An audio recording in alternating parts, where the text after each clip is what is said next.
उतनी ही अपने स्टूडेंट्स को लेकर भी इनका प्यार साफ तौर पर देखने को मिलता है। इस सेशन को होस्ट करेंगी रचना बंसल, मेरी सहयोगी। आपसे भी रिक्वेस्ट करूंगी रचना कि आप मंच पर आएं और इस सेशन को आगे बढ़ाएं। बबीता जी से जानेंगे किस तरीके से बच्चों के लिए आगे भविष्य में कितनी चुनौतियां हैं, अभी शिक्षा का क्षेत्र कहां पर है और आगे शिक्षा का क्षेत्र किस तरफ बढ़ रहा है। Over to you Rachna. Thank you Mamta. Mamta ने आपका परिचय दे ही दिया है और आपके नाम से तालियां हमने सुन ही ली हैं। और मैं अभी सर को भी बोल रही थी कि कॉन्क्लेव में तो बाद में मैंने जाना कि आप आ रही हूँ, उससे पहले मैंने आपके कई वीडियोस देखे हैं और आप काफी ज्यादा पॉपुलर हैं यूथ्स के बीच में। बहुत बहुत स्वागत है आपका। धन्यवाद। टीवी का भी बहुत शुक्रिया जिन्होंने एक बड़ा मंच मुझे दिया यहाँ अपनी बातें रखने के लिए। Thank you. आप शिक्षा के क्षेत्र में बेहतर योगदान दे रही हैं और आप यूथ के लिए एक बड़ा एग्जाम्पल है। मैंने एक वीडियो आपका देखा था, आपने कहा कि देखिए मैं सही दिशा में चल रही थी, मेरा लक्ष्य निर्धारित था, तो 20 साल की उम्र में मैं टीचर बन गई, सरकारी टीचर। और फिर मैं जो बच्चा निकला है वो समाज के लिए कुछ ना कुछ ऐसा करके बाहर एक नाम कमाए कि पूरे समाज को उसका फायदा मिले। आज क्या है, पड़ोस में बच्चा क्या कर रहा है, क्या नहीं कर रहा, आसपास सोसाइटी में क्या हो रहा है, अपने घर परिवार में क्या हो रहा है, पेरेंट्स सबको ये पता नहीं है। तो कहीं ना कहीं ये समाज के मार्गदर्शन की कमी है।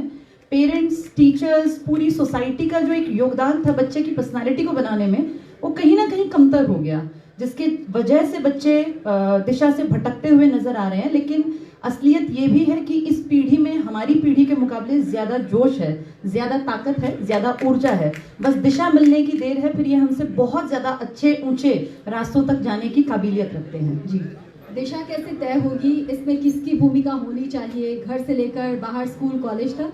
साथ ही आपने एनर्जी और ऊर्जा का जिक्र किया। एनर्जी और ऊर्जा तो बहुत है, लेकिन आपको लग रहा है कि डाइवर्ट हो रही है इधर उधर, कहीं फोन में जा रही है, कहीं सोशल मीडिया पर जा रही है, कहीं दोस्तों में जा रही है। बिल्कुल, ये सच बात है। देखिए, इस बारे में ये बहुत बहुत एक अहम मुद्दा है। आज के ज़माने में इस पर डिस्कशन की बेहद ज़रूरत है।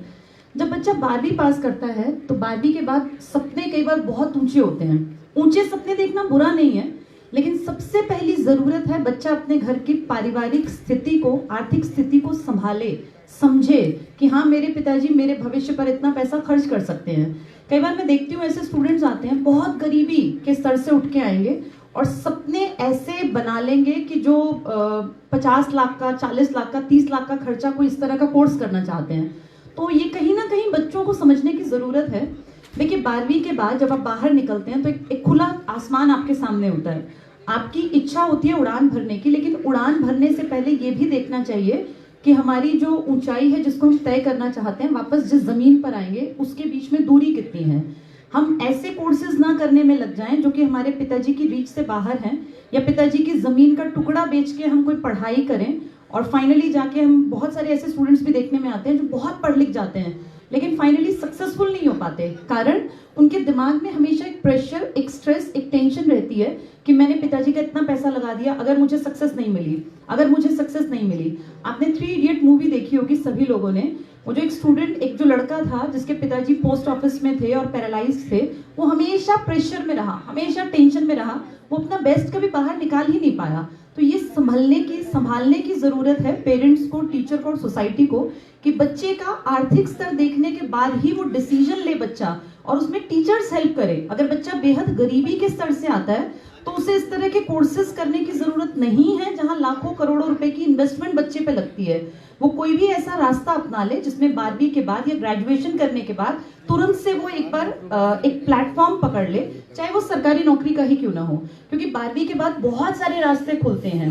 आप ये देखिए कितने सारे लोग हैं, अगर कोई बहुत गरीब लड़का है, अच्छी हाइट हेल्थ है, तो पुलिस में जा सकता है, फौज में बहुत सारे ऑप्शंस हैं, लड़कियों के लिए बैंकिंग बहुत अच्छा है, लड़कियां भी बहुत सारी, सुमन मंजरी मैम बैठी हुई हैं, पुलिस में कितना बड़ा ओहदा इन्होंने पाया, एक एग्जाम्पल है। ऐसे बहुत सारे फील्ड हैं जहां लड़कियां और लड़के अपनी आर्थिक स्थिति को देखने के बाद डिसीजन लेके, सही बड़ों से पूछ के, थोड़ा सा घूमे फिरें, पूछताछ करें कि क्या बेहतर है, तब अपनी दिशा का निर्धारण करें। न कि सिर्फ ये कि मेरा दोस्त इस कोर्स को कर रहा है मैं भी इस कोर्स को कर लूं, कोई स्किल डेवलप ना करें, तब प्रॉब्लम आती है।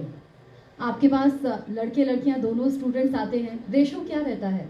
देखिए, मैं तो बहुत प्राउड से कहती हूँ हमारे पास पढ़ने वालों में 2/3 लड़कियां हैं और 1/3 लड़के हैं। लड़कियां ज्यादा हैं हमारे पास पढ़ने वालों में, और मुझे खुशी इस बात की है कि वो सब लड़कियां 99% लड़कियां बहुत गरीब तबके से आती हैं। किसी के पिताजी मजदूरी करते हैं, किसी के पिताजी रेहड़ी लगाते हैं, किसी के पिताजी छोटे मोटे किसान हैं। और मैं उससे भी ज्यादा प्राउड से ये बात कहूंगी, बहुत सारी बेटियां जो हमारे पास साल भर पढ़ जाती हैं वो आज इंडिपेंडेंट हैं, अपने पैरों पे खड़ी हैं। कोई केंद्रीय विद्यालय में शिक्षिका के रूप में अपनी सेवाएं दे रही है, कोई हरियाणा पुलिस में हमारी बच्चियां लगी हुई हैं, बैंक में हमारी बेटियां सेवाएं दे रही हैं। तो हर क्षेत्र में आज आईसीएस की स्टूडेंट्स हैं जिन्होंने अपना नाम रोशन किया, अपने गांव का, अपने माँ बाप का और हमारा भी। जी, आपके पास तो वो बच्चियां और बच्चे आते हैं जो घर से निकल पाते हैं। मैं खासतौर से यहाँ बच्चियों की बात करूंगी। लड़कों को तो मौका मिल ही जाता है, लड़कियां अभी भी कई घरों में कैद हैं, या फिर कहना कि 12वीं के बाद फिर उन्हें ये देखा जाता है कि चलिए अब तो इनकी शादी कर देंगे। घर से निकलना, एक बंधन तोड़ना, एक स्टेप आगे बढ़ना, फिर आगे किस तरह की दिक्कतें रहती हैं? आपसे कई जो स्टूडेंट्स हैं फीमेल, वो शेयर करती होंगी क्या दिक्कतें रहती हैं। कई गांव ऐसे हैं जहां पर आने जाने की सुविधा नहीं है, पढ़ने के लिए बच्चियां जाएं कैसे? जी, देखिए, लड़कियों का जीवन बहुत ज्यादा परेशानियों से भरा है, इस बात में कोई दो राय नहीं है।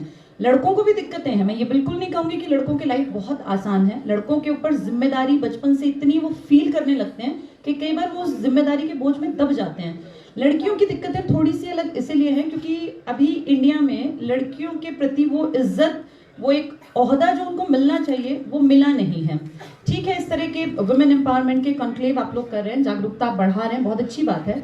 लेकिन आज भी बेटियों को जब बाहर निकलना पड़ता है, जो छोटे तबके से लड़कियां आती हैं जिनके पिताजी के पास कोई बहुत पैसा नहीं है, कहीं इस तरह की बस्तियों में रहती हैं या बहुत सारे गाँव में, जब वो बस स्टैंड तक भी जाती है ना जाने कितनी तरह के खराब कमेंट्स उनको सुनने पड़ते हैं। जितनी महिलाएं यहाँ बैठी हैं सब इस बात को जानती हैं, सब परिचित हैं।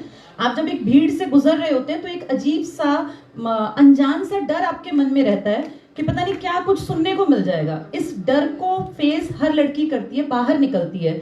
आने जाने की दिक्कतों के बाद फिर जहां वो जाके पढ़ती हैं वहां क्या माहौल ठीक है कि नहीं है। कितनी बार आप जानते हैं स्कूलों में इस तरह की बातें, कॉलेजेस में जहां वो काम करती हैं, एक्सप्लॉयटेशन बहुत ज्यादा हद तक हर जगह है। और जब लड़कियां उस चीज को नहीं सहन करती हैं, बोलने की हिम्मत जुटाती हैं, उसके लिए उसका पढ़ना लिखना बहुत जरूरी है।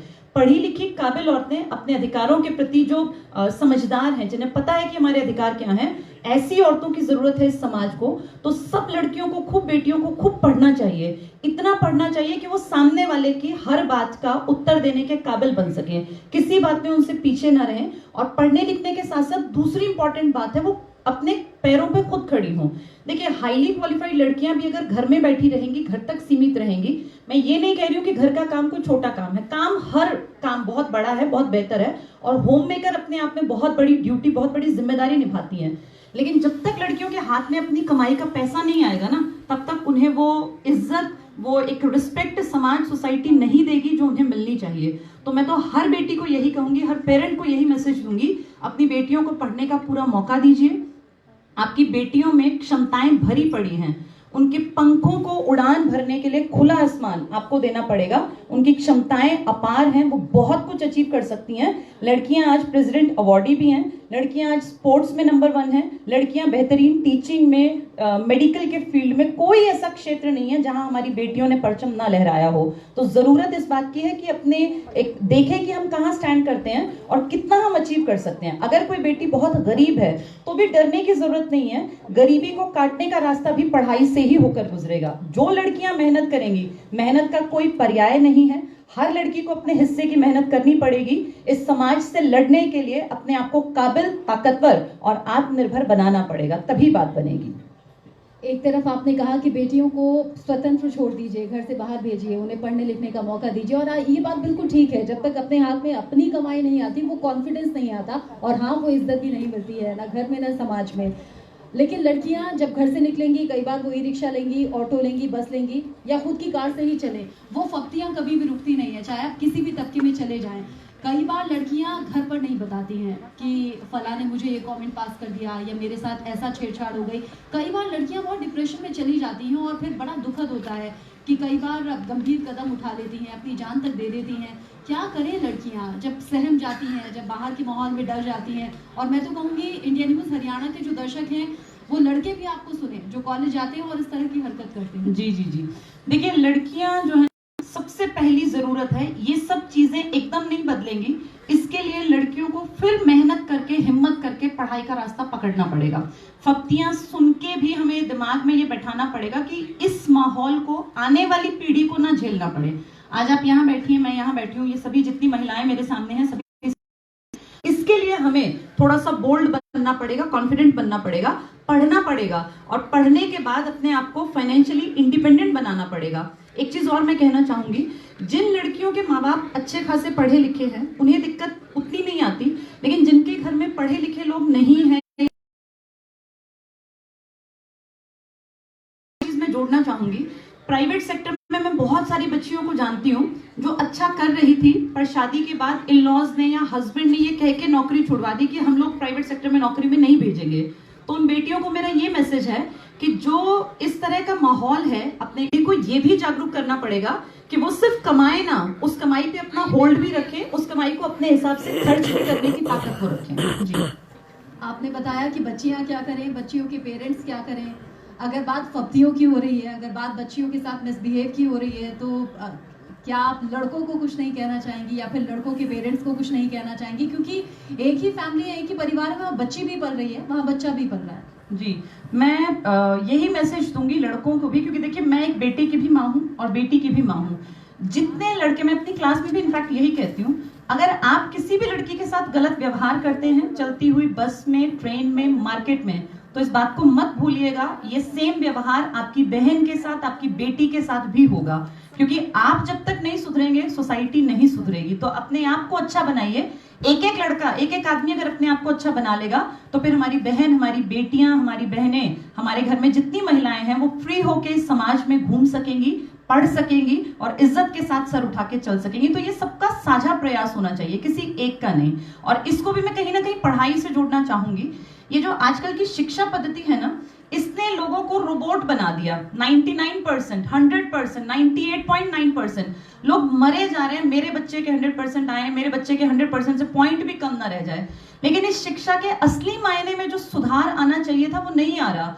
आप 99% वालों को अगर देखते हैं तो इमोशनली वो लोग इम्बैलेंस्ड हैं। न जाने कितने IIT की तैयारी करने वाले बच्चे जो बहुत ब्रिलियंट हैं, जो देश को पता नहीं कहां से कहां ले जाने की काबिलियत